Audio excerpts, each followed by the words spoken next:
Hello and welcome to a video that I do every single season in which I rate every anime that I watched in the season beforehand. And we have the summer lineup here. Should be 22 anime in total. However, I will be putting this in the unfinished to start off this video because I have watched 6 episodes. It's good. Studio Trigger did an amazing job with the animation, obviously. It's an intriguing anime at the very least. So I will be finishing it, obviously. I always finish what I start. And so, good or bad ending, I don't know. I haven't been spoiled on it somehow. I have no fucking clue how, but I haven't been. So I'll get to go into the ending with absolutely no bias whatsoever as to what's happening, and I can make my judgment on the anime at that point. But starting off with the first anime that I have actually finished, we got Rent a Girlfriend Season 2. Now, to be completely honest, okay, hold on. I didn't think about this beforehand. We're just gonna be, we're gonna make it a whole F tier. Yeah, that's about, it's about where this belongs. I've read the manga because someone told me it got good. It doesn't get good, so don't think it does. There's like one bit of good content that hasn't happened yet, but that's about it. And it just goes downhill from there. Season 2 of this, it's painful. It's the only anime I've ever watched on multi-speed, just because I've already read the material and it just got painful after one episode. So I watched it in a faster version than 1 times. It's just so bad. Especially with the biases I have from reading the manga. I can't watch the anime without having just nothing but hate in my heart. And so my first little ranking here that means anything is going to be the F tier for Rent a Girlfriend. Now moving on to another manga that I've read, we have When Will Aoyumu Make His Move, and I'm going to just be putting it in the C tier. So it's like, I think it's a much better read than a watch, honestly, but I do think they picked good voice actors for it. So I guess, like, you know, it has that going for it. Obviously, it's like a shorter chapters, so the anime just skims through a lot of them, and it's not like it's not bad or anything. It's still coherent, tells the story, and it's very slow burn. So, you know, the anime going through it faster makes sense. I don't have any qualms with it whatsoever. It's just a decent little show, decent manga. It's nothing crazy. It's just the typical. And so if you like that kind of stuff, then I'd suggest reading it. We're getting to the spicier stuff now in the manga, it seems, but God knows when it's actually going to finish. Probably not for a little while. But next up, we have Danmachi Season 4. I put this in like a B tier. Danmachi Season 4 is like a big tonal shift, I feel, for the series. A lot of it at this point has been pretty lighthearted, and it started to change a little bit with Season 3, but it's definitely in full swing with Season 4, where, especially the end of the season, man, is like, it's not at all what I expected from this show, basically, I guess is the best way to put it.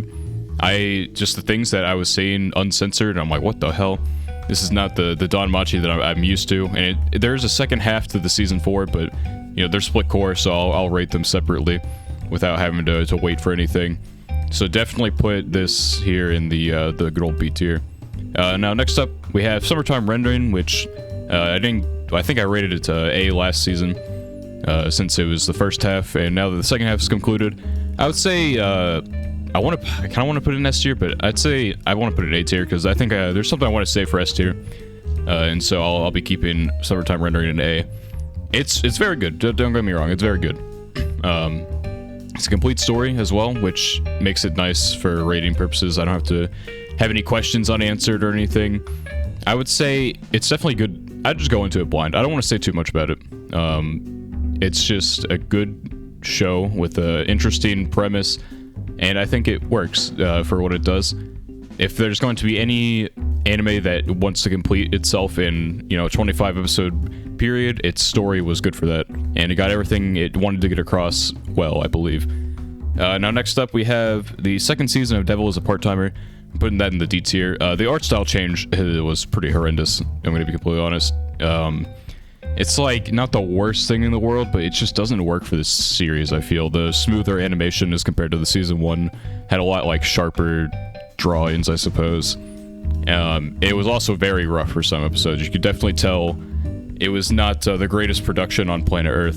And did get a 3rd season announcement. I wonder if it's like, I can't remember if they had their release date for it or not, but basically you can tell like I think the season 3 is probably going to come sooner rather than later, considering how season 2 looked. They might be trying to like get through the story, and so they can like have it finished. I don't know for sure, but waiting 10 years for some people, it probably wasn't that worth it for what we got in season 2. So yeah, just put it there in the D tier. And speaking of D tier, we have a couple of Kakus. Production quality on this was actually pretty good, but unfortunately the material not so much.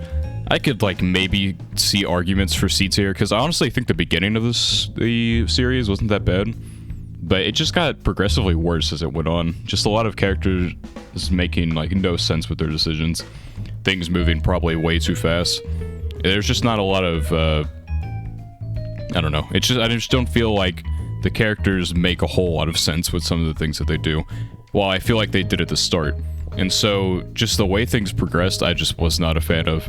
And by the end of the season, I wouldn't be surprised if we got more, completely honest, but they definitely set up for more, and we'll see how things continue potentially in another season maybe in the future. Nothing confirmed for now, but I just can't say I was too big of a fan of the progression of things. Moving on, we have Overlord. This is kind of tough to place. Overlord had some good episodes, but I think I'm going to put it in like the C tier. Probably, I'd say it's like a high C. I wouldn't say it's better or worse than any of the other Overlord seasons, but it's just, I don't know. You can definitely tell they were rushing things, and I think that's what bothered me a lot. They skipped an entire arc, and they're going to put that in a movie. That really bothered me, because they like loosely referenced events from the movie, and I'm like, I have no idea what happened here. I'm not like a novel reader or anything, and so it definitely irked me a bit there. And it's just a more typical Overlord things. It's not like a fantastic series or anything, but it's intriguing enough to get you to watch it. And so while I don't have much to say about it, it was just a generally entertaining to watch, I suppose. So if you like the fantasy side of things, you know, Overlord is probably worth giving a watch. Moving on, we have Call of the Night, and I put that in like a higher B tier than Danmachi. At first, I thought this was going to be like, you know, typical romance or whatever, and it'd probably end up in like the C tier as like an anime type of thing. It had great art, and it ended up impressing me a lot more with the story side of things as the season went on. The second half of the season like really caught me, and I'm interested to see how it continues. I would imagine this probably gets to season 2, considering the production quality of this season, and especially how it ended. It didn't like set up a whole lot of stuff for the... Well, I don't want to say it doesn't set up a whole lot for the future. It doesn't really like hint at anything other than like what we already know by the end. And so it was just like a decent little season end. If it never got another season, you wouldn't like be completely upset. You just go read the manga and pick up where you left off type of thing. Now next up is Aoashi. This is like the first real sports anime that I ever watched. And so yeah, it was a good one for that. It was focused a lot more on like the technical aspects of the sport, which definitely helped. Because I don't think I'd enjoy something like a Kuroko basket probably as much, which is like a lot more monkey, like superpowered sports type of thing. I like the more grounded in realism. Now she has its moments where it's like obviously like the main character has his little power thing going on, but it's not like, it's more of a visual representation than like a literal superpower, I suppose, as opposed to like in Kuroko they have people who like can literally make a basket from anywhere or some shit. So I like this show. I hope it gets another season. It's very popular, I believe, in Japan, so it probably will at some point, especially considering it was given such a high production value. The animation was very consistent from it, and so I'm excited to see how things move forward. It was very interesting into the season for the characters and such, and so I will be interested to see more. I might go read the manga, I don't know for sure. Translations for later chapters, I'm pretty sure, are a little goofy, but I'll deal with that when I deal with it. Now moving on, we have Parallel World Pharmacy. I put that in like a C tier. It was, you know, it's typical isekai, like trash or whatever, but this time it like teaches you a little bit about pharmaceutical stuff, which is interesting. It's like a new era for isekai where there's just a bunch of like odd jobs being put into isekai, and then you get to learn a little bit about them. And so I find that a little interesting. It's enough to watch each week and be like, yeah, that was a fun little episode, I guess. It's nothing I'll be talking about for any amount of time, but you know, if you got another season, I wouldn't be complaining. It wasn't like a hard watch or anything. I found it generally interesting, even if it wasn't like great or anything. I would definitely say like it's a very watchable show, but it's nothing you'll ever be talking about for any amount of time, really. Now moving on to another surprisingly watchable show, we have Stepmom's Daughter Is My Ex. Honestly, it was better than I thought it would be for a little bit, but then it completely devolved into what I thought it was going to be from the start. I don't like the way things went. Some people probably do. It depends, but I thought this would be a show more about them getting over their relationship than anything else, and that's not at all what I got. It was just entirely about them, or at least her, more so her than anything. We don't see a whole lot of the main guy's thoughts, but Yume falling back in love with him even though, you know, she's his stepsister now. It's just so awkward. I get like the lingering regrets thing, but it should have been about them moving on. And they had plenty of opportunities to like set up that kind of story, and they just completely like shoved that off to the side and like ruined any chance of that happening. And so it was not where I wanted things to go and where things probably should have gone. It's just devolved into trash now. And so maybe they'll get another season in the future and I can change my mind, but for right now, definitely like a D tier show. And next up we have Yakuza Babysitter. I didn't even know it was going to be airing this season until like the first episode came out. I'm like, oh shit, I thought this was supposed to be fall. But I put it in like a B tier. It's a very cute show. It's like there's not too much going on. It's just a very like wholesome watch with a little bit of I guess violence thrown in there for entertainment value. Just, you know, two completely separate things. It's like a Whiplash kind of thing, where you don't expect this like violent Yakuza guy to ever be a babysitter. And so he grows more attached to the job as it goes on. And it's just an entertaining watch. I don't know if I'll read the manga. I assume it's a manga anyway, but maybe I will. It was cute, and so I'd probably get enjoyment out of reading it weekly. And so potentially I'll continue it. It has good production value, so I wouldn't be surprised if it got a season 2, but I get, you know, all of those things, it depends, right? So I definitely did enjoy Yakuza Babysitter, though. Next up, we have Shadow's House Season 2, which I thoroughly enjoyed. I liked Shadow's House Season 1 a bit. It definitely set up some interesting things. Apparently deviated from the manga a little bit in Season 1, but Season 2 got that back on track, I believe. And so Cloverworks has avoided another Season 2 disaster with Shadow's House. And so I'll definitely read the manga for this, unless it gets a Season 3 announcement before I get to doing that, but I don't think it will, because I think it's like it's not like really close in terms of chapters, but like it gets another season at most before it's like too caught up to make another one. So I think it might be a little bit of time where we get a Season 3 announcement, if ever. But I think it definitely has the potential to get one, especially it got a Season 2 as quick as it did. So I do believe that could potentially be seen as Season 3 in the future, but I like the little world of Shadow's House. It's not a big one, but it's an intriguing one, and there's a lot of intriguing characters as well. It's just a lot to be interested in, I suppose. Moving on, we have Dr. Stone special. You know, just more Dr. Stone. There's not too much to say about it. It's just, you know, a little bit of a continuation before Season 3 happens. And so it was good. If you like Dr. Stone, go watch the special, obviously. It's canon content, so you need to go watch it anyway. So, yeah. Next up, we have Licorice Recoil, which, you know, I have made my opinion clear on that with my other video, saying that it's the best anime, or new anime this year anyway, which, you know, I still hold to. Maybe Cyberpunk will change my mind when I do finish it. But the video's already made, and the title's already put. It's too fucking late for me to change my mind on that, so I'll stick to it. I love Licorice Recoil. It's not like the pinnacle of writing or anything, right? But it's just so enjoyable to me. And there's not a whole lot of anime that'll get me in as invested as this one did. And it just has a lot to do with the characters. I think good characters are always going to be like infinitely more important than like any story that you can tell. I'll talk a little bit more on that later. But just Licorice Recoil, it's just fun. It's just such a fun show. It has interesting enough of a premise, but it's really all about the characters and how they move forward with the events that occur. And so if you haven't seen it, I highly suggest watching that, and then you should go watch my video afterward. Moving on, we have Primo Doll. Primo Doll was like, I don't know where to put it. I'll put it like a C tier. It was something I watched each week. It wasn't good, it wasn't bad. It was just a show that I ended up watching. It had potential, I believe, but it has to set up the problem with being an original, right, is when you have something you want to do with a lot of characters, you have to introduce all those characters, and if you want to have your own little episodes for them, obviously that takes up time, and then you have to kind of rush into what you're doing at the end. I just didn't feel entirely attached enough for the ending to make as much of an impact on me, I suppose. I don't know, I wasn't too fan of what they did with the end anyway. There was just a whole lot of potential there, I suppose, but it didn't really go anywhere. I wasn't too particularly invested with what they did. I think that was the main downfall of this. It had like pretty decent production value. It's like really like cutesy art style, but The animation is like sneakily good. It does use CGI a bit, but it's not like horrible CGI or anything.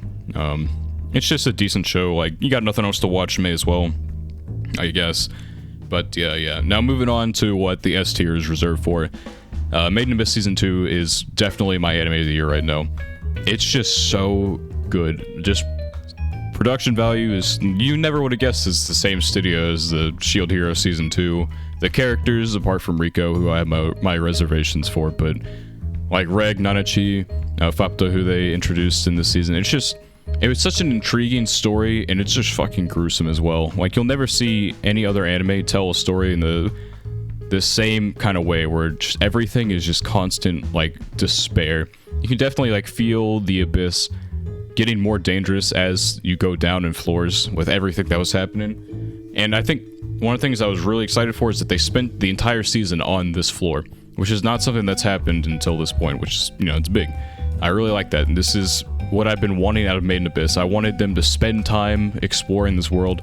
Now, unfortunately, due to the time exploring, we will not be getting to Season 3 for quite some time. The manga is only 3 chapters ahead, and the chapters apparently, like, never drop, and so it's a little awkward. Not even just a little awkward, it's very awkward. So we're not getting to Season 3 for, like, another 20 million years, I suppose. Which is unfortunate, because I'm really invested in everything that's happening, and just to know that we're probably not going to see anything for a while is really unfortunate. But if you haven't seen Made in Abyss, there's obviously some stuff that, it's not for everyone, but if you can get past the gruesomeness and then some of the anime moments in there, it's so good. I can't recommend it enough. Definitely my anime of the year right now. Now moving on, we have Classroom Relate Season 2. As an anime only, I'm putting it in B tier. I know the light novel readers are not too happy about that, the adaptation at least. I think it got a lot better in the second half. They started to slow down and focus on, like, the climax they were building towards. And I'm actually going to make a video on this eventually, describing why it's popular despite having, like, a bad adaptation. And it's something I'll definitely read. But for right now, I just put, like, a low B tier. The end of the season definitely had the payoff I think people were looking for. And so it kind of alleviates a lot of what it did in the first half. There's not too much I have to say on this, because I don't know I don't know anything about the novel. Now, I get spoilers for it every now and then, but I don't have any of the context behind them. So there's just a whole lot that I don't know. Season 3 is coming eventually, and so that'll be something that I look to and make more decisions on how I feel about the series as it goes on. Hopefully I get to read the novel before then, but it's very difficult to find right now for normal prices, so I don't know about that. Moving on to a pretty big disappointment. I put in a C tier. Engage Kiss started off pretty terribly. It has good animation quality, but that was about it.